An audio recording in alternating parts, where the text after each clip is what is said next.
괴테의 젊은 베르테르의 슬픔 스토리 들어갑니다. 첫 만남, 불타는 감정.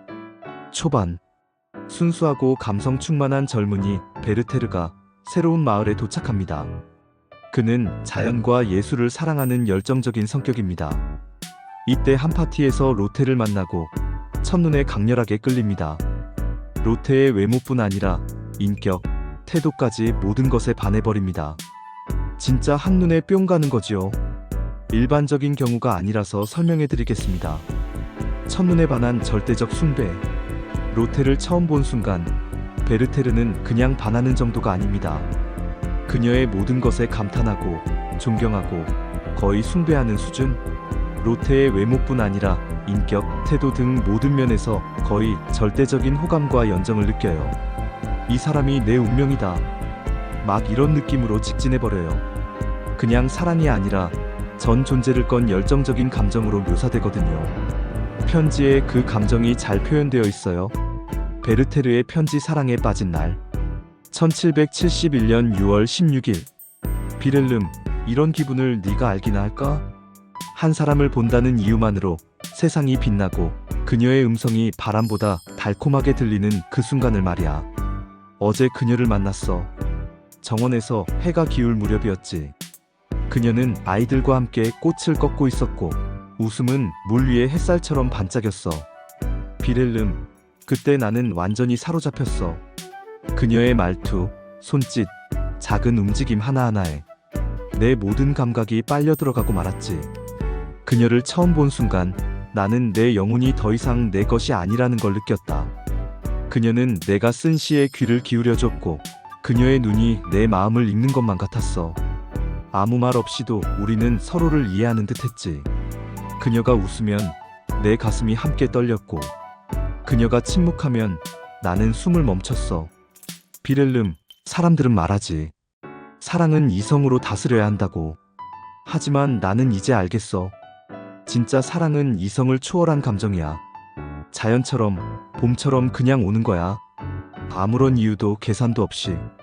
내가 살아있는 이유가 그녀라면 더는 다른 이유가 필요하지 않다.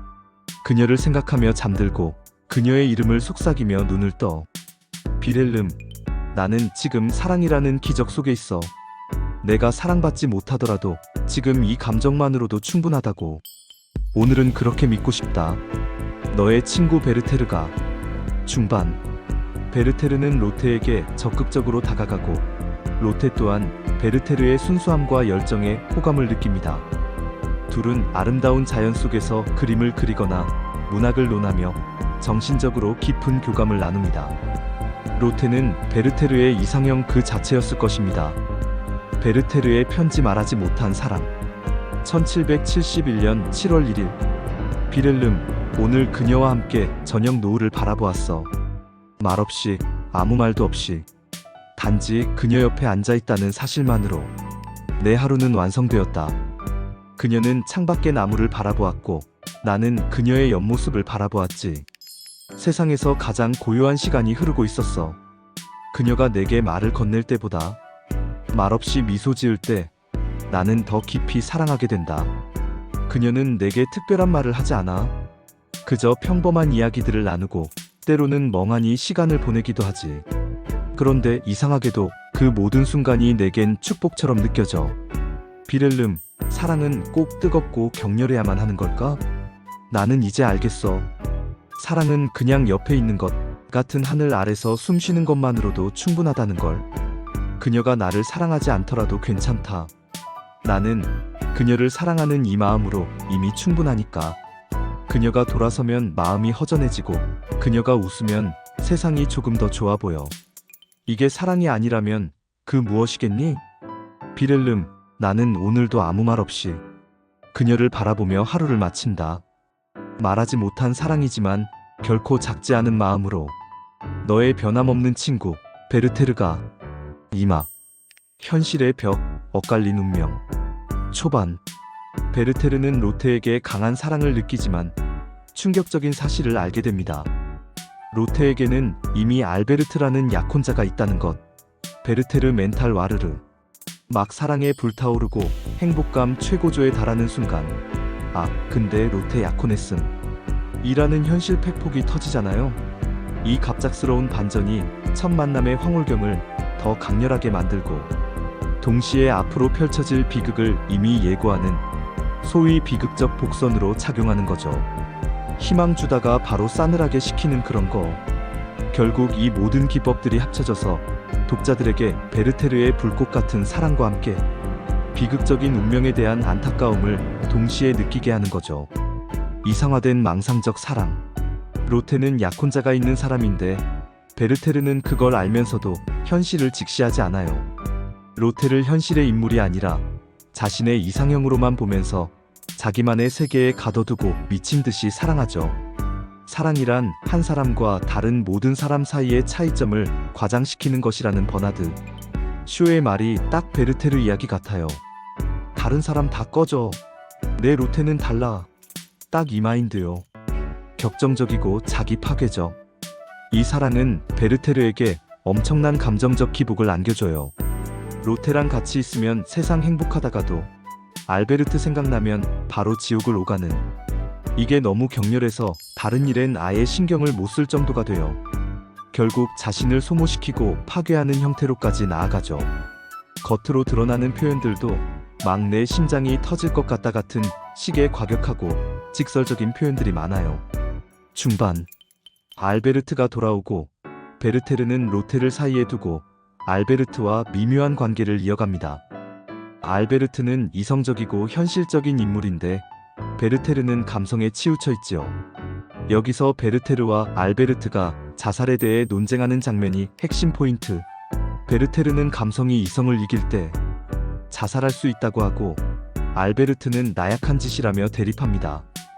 베르테르는 로테를 진심으로 사랑하지만 그 사랑이 이루어질 수 없다는 걸 점점 깨닫게 됩니다. 베르테르와 알베르트의 대화, 이성과 감성의 충돌. 알베르트, 베르테르, 너는 언제나 감정의 파도에 휩쓸리는 것 같아. 사람은 이성을 따라야 하지 않을까?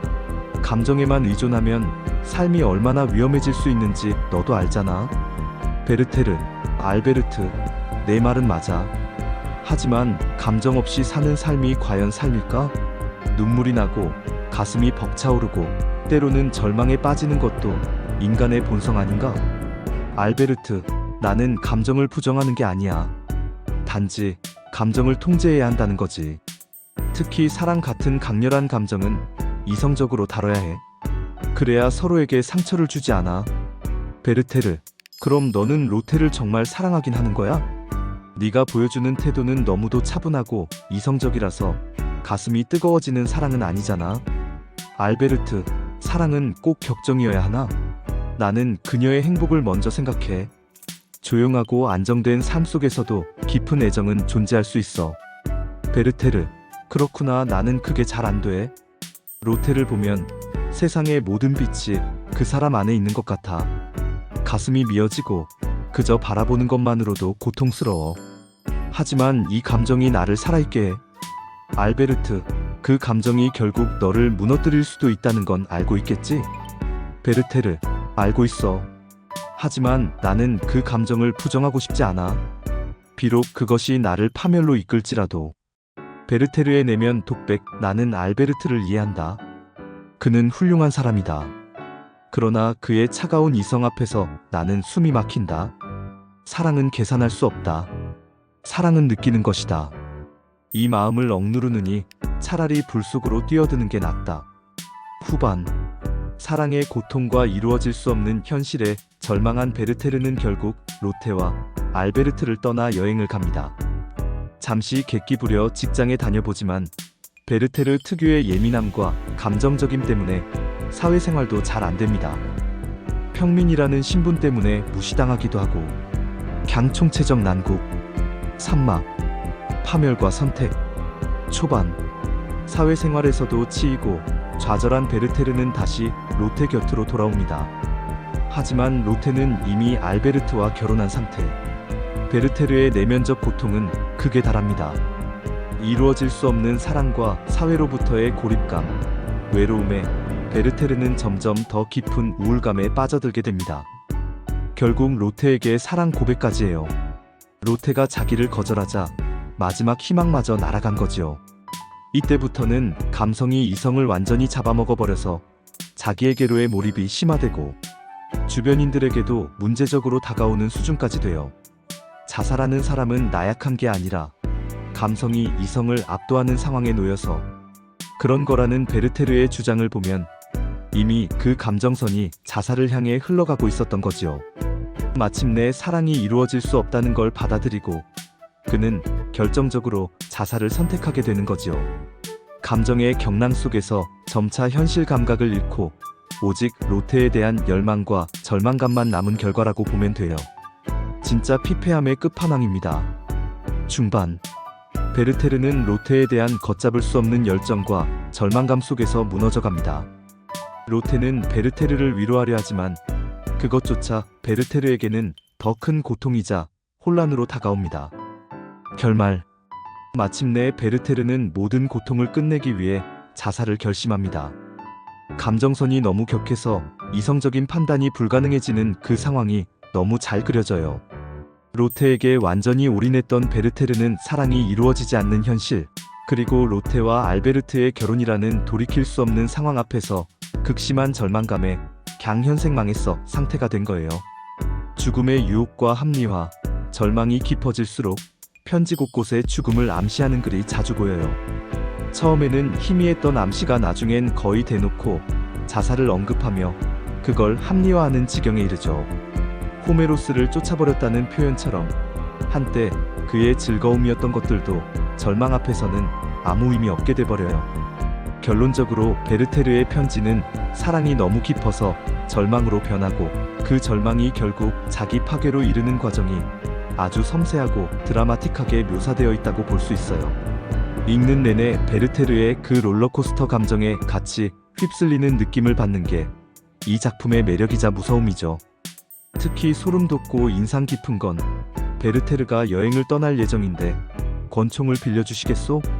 하면서 알베르트에게 권총을 빌려달라고 편지를 보내는데 이 권총을 로테의 손에 의해 건네받는다는 거예요. 로테는 베르테르의 진심을 알 리 없었겠죠. 사랑하는 사람의 손에 의해 전달된 자신을 죽일 도구. 진짜 클리셰 같지만 소름 돋지 않아요? 결국 베르테르는 그 권총으로 자신의 생을 끝내는데 이게 단순히 사랑의 실패에서 자살이 아니라 청년들의 좌절감, 이성과 감성 사이의 갈등, 그리고 사회적 압박감 등 복합적인 심리가 얽혀 폭발한 거라서 더 슬프고 인상 깊게 다가오는 것 같아요. 이 소설은 유럽 전역을 강타한 베스트셀러이자 당대의 질풍노도 문학시대를 대표하는 작품이 되었지요.